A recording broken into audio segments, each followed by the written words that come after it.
Students, till now you have learned the various data types in Python and their categories, that is mutable and immutable. Now the next topic is type conversion. Type conversion is the process of converting a value from one data type into another. Means whenever you convert a value, say an integer value, into another type of value, say float value.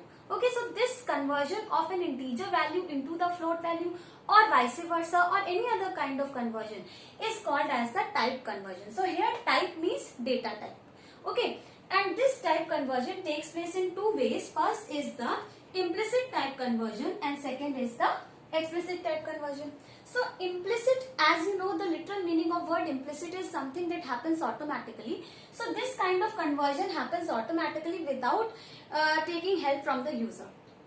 Okay, and this type of conversion is also called type promotion. And why is it called so, that you'll come to know in some time.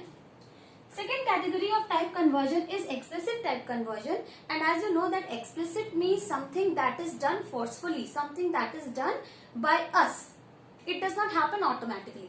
So this kind of conversion is done by the end user, and it is also called as typecasting, because here you will force the system to do this kind of conversion. So you cast the system, you cast a value from one data type into another, and that is why it is also called typecasting.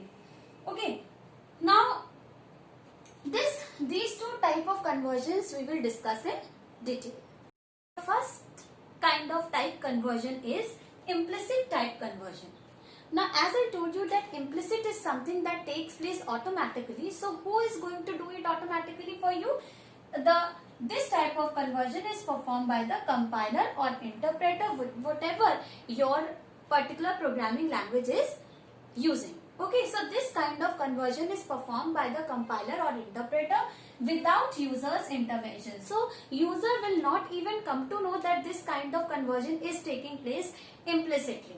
Okay, so this is called implicit type conversion. And when this kind of conversion is applied, whenever different data types are intermixed in an expression. So whenever you have multiple data types present in a single expression, then this kind of conversion takes place automatically with the help of interpreter or compiler. Okay, so for example, see here I have taken this expression, and in this expression you can see that 3 is an integer value, then 5.6 is a float value. Okay, and then this 4 is again an integer value, and 2 is also an integer value. So we have two data types present in this single expression. Now see what will happen if you will solve this. If you will solve this expression yourself, what you do when you add, so first of all you will solve this. So this will become 3 plus 5.6 plus 4 divided by 2. You know that division operator always gives the float result. So 4 divided by 2 will be 2.0. Okay, now in this expression we have two floats and one integer. Now when you perform this operation, what you do simply, you add 5 plus 3, 8.6, 8.6 plus 2.0, that is 10.6. So you give the answer as 10.6. You don't give the answer as 10 only. Why? Because if you, what you do yourself, see, you saw this is integer and this is float. So if I write the answer 8.6, let me write it 8.6 plus 2.0. Okay, so you have written this 8.6 ताकि आपका ये जो 0.6 है ये information loose ना हो, क्योंकि अगर आपने सोचा कि हम इसको इंटीजर बनाएंगे तो इसका 0.6 क्या होगा, वेस्ट हो जाएगा. ठीक है, इसलिए आपने इसको खुद भी वैसे ही किया जैसे सिस्टम करता है, और जैसे सिस्टम इम्प्लिसिट कन्वर्जन करता है वैसे आप भी इम्प्लिसिट कन्वर्जन करते हैं. So see what you did here, 3 plus 5.6. So answer came as 8.6. So internally this int was converted into 3.0. Means this integer 3 was converted into float 3, so that float these two float values can be added and the result is a float value. फिर आपने ये 2.0 इसमें add किया, आपने answer final 10.6 दिया.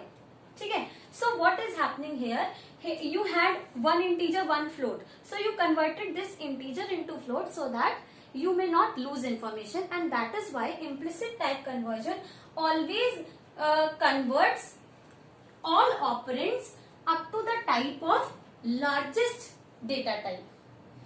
Means here you can see the biggest data type is float.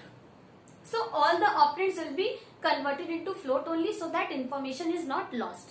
Because if you will convert a bigger data type into a smaller data type, then there will be a chance of losing information. For example, if I just give the answer as 10, then 0.6 is getting lost. That is why what happens, all the operands are converted into the type of largest operand, and that is why it is called type promotion, because the smaller data types are promoted into the larger data types. So this kind of conversion which is taking place on its own is called implicit type conversion, and it is called type promotion because here smaller data types are getting converted into larger data types, and the objective is not to lose information. And you have seen that when in what situation it takes place? It takes place whenever different data types are present in an expression, and as soon as system sees an expression where different data types are present, it automatically performs this kind of conversion. Okay, so see, one tip I would like to give you. If you want to know what will be the data type of the result of this expression, you have to simply first of all see what all data types are involved, and from those data types, whatever is the type of the whatever is the biggest data type in that expression, your result is going to be of that type only. Okay, so here without even solving, I can tell that this expression will give a float answer because in this expression float was the biggest data type which was involved, so the answer will be automatically float. So this is called implicit type conversion. And the second type of type conversion is explicit type conversion, which I have already told you, it is something that has to be done by us. It does not take place automatically. So here you can see that explicit type conversion is a user defined conversion. So you are going to decide what kind of conversion has to take place. Okay, and where the compiler or interpreter is forced to convert a value from one data type into another. So here you will be forcing the compiler or interpreter to make this kind of conversion, and that is why it is called typecasting. Why? Because you are casting a value from one data type into another explicitly. Okay, so that is why it is also called typecasting. Now, to perform this kind of conversion, Python offers certain conversion functions. Okay, with the help of which you perform this conversion, and these functions are of this type, means data type, and with within the parenthesis you give the expression or the value which has to be converted into this particular data type. Some of these functions you have already studied and used earlier. First is the int function. What it used to do? This function used to convert a string into integer. Okay, and you have also used float function which used to convert a string into float.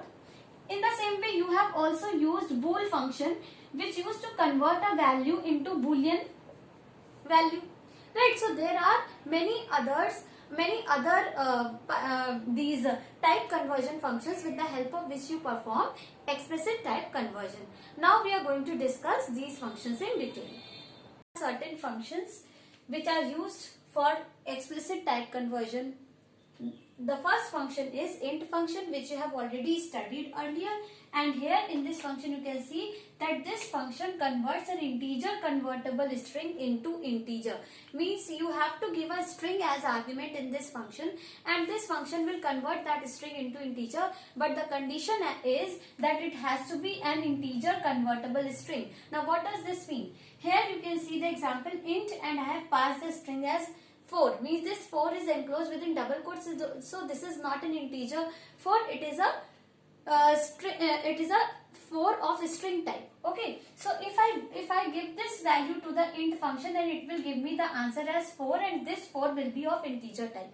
But if I give the value as 4a. Now this is again a string, but this string is not integer convertible. Okay, so that is why it will give you error in this case, saying that this is not an integer convertible string. In the same way, next function is float function, which converts a float convertible string into float. So same condition is here also. If you give it a proper float value, it will float value in the form of a string, then it will convert it into float, that is 5.6. Okay, but if you give a value of this sort, which is again a string but not a float convertible string, so it will give you the answer as error. Okay, so make sure that you give it a proper string argument. Then the next function is complex function, and what it does, it receives an integer or a float value as parameter and converts it into complex number. Okay, so this particular function, in this you have to simply give an integer or a float value, and whatever value you give in the proper means according to the rules of integer and float value. Okay, so if you give such values, then it makes a complex number out of it. And now you can use this function in two ways. First is you just give a single value.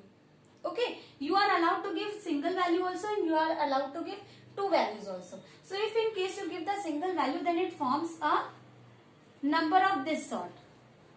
You know that complex number are of these this form, a plus bj. So if you give a single value, then this single value becomes the real part of the complex number which will be formed. Okay, but if you give the two values, then first value will become the real part and second value will become the imaginary part.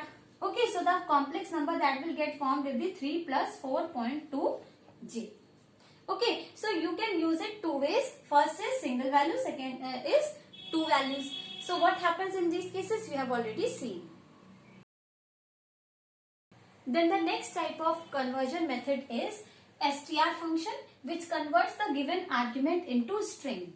Now whatever kind of value you provide to this function, it will simply convert it into string. And it is very simple to convert any value into string, because string allows all kind of characters within it. Okay, so here I have given a float value, so it will give me the answer as 5.6 of string type. Then here this is a boolean value, so if you give this false to this str function, it will convert it into string false. Then if you give the value as 9, so 9 is integer, so it will simply convert it into string 9. And here I have given a complex value, so what will happen, this complex 5 plus 2j will be converted into string 5 plus 2j, because within double quotes all the characters are allowed, so 5 plus 2j is also allowed. Okay, now then the next function is bool function. Bool function converts the given argument into true or false, which are the boolean values. So whatever value you give to this function, it simply converts it into true and false on the basis of its truth value. You have already worked with this function in detail earlier, so you know that if we do not give any value to this function, then it gives the answer as false.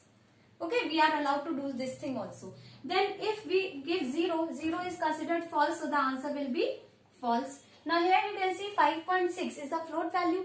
Now this is not 0.0, so it is a true value. Okay, here this string is not an empty string, so the answer will be true. If it was an empty string, then the answer would have been false. Here you see it is negative integer, so it is again true, because minus 3 is not 0, so it is a true value. So these are certain explicit type conversion functions with the help of which you can perform this kind of conversion. Now one thing more, children, you must know regarding explicit type conversion, that here you are forcing the system to perform this kind of conversion. So you might force system to perform a conversion in which there is loss of information. For example, if within int function you give the value as 5.6. So if you force this float value to get converted into int, the result will be 5. Here you can see that 0.6 is getting lost. So make sure that whenever you are performing this kind of conversion, you must know that this kind of loss of information is taking place, and if you want to avoid it, then don't perform this kind of conversion, because system will do whatever you are asking it to do.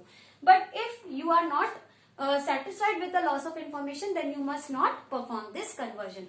And in the same way, suppose you give float 5. So what will happen in this case? This 5 will convert into float 5, that is 5.0. So here you can see that you are converting a smaller data type into bigger data type. So there is no loss of information. But when you are converting a higher data type into smaller data type, then there is a loss of information. So you must remember this thing whenever you are performing explicit type conversion.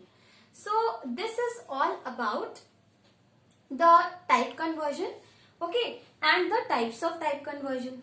So with this we end this video. If you have any problem, then you can write it in the comment section. Thank you so much.